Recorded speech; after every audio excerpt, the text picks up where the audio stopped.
مساكن عسل حبايب. اول شغله ان شاء الله بردا وسلاما على جماعه الساحل السوري جميعا. ثاني شغله كثير تساؤلات حول موضوع العمره عم تجيني، فحبيت اوضح كذا نقطه. هي حجز فندقي 3 ايام بالمدينه و9 ايام بمكه، تمام؟ طبعا مع التنقلات، يعني مواصلات 24 والانطلاق راح يكون من حلب. هاي اول نقطه.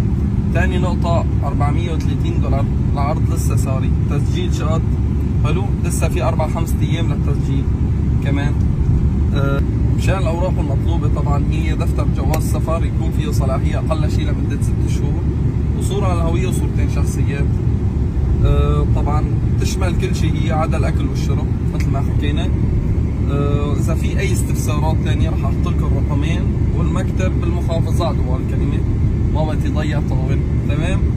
والعرض يعني رح يستمر $430، يعني غسيل الذوب، غسيل الذوب 430.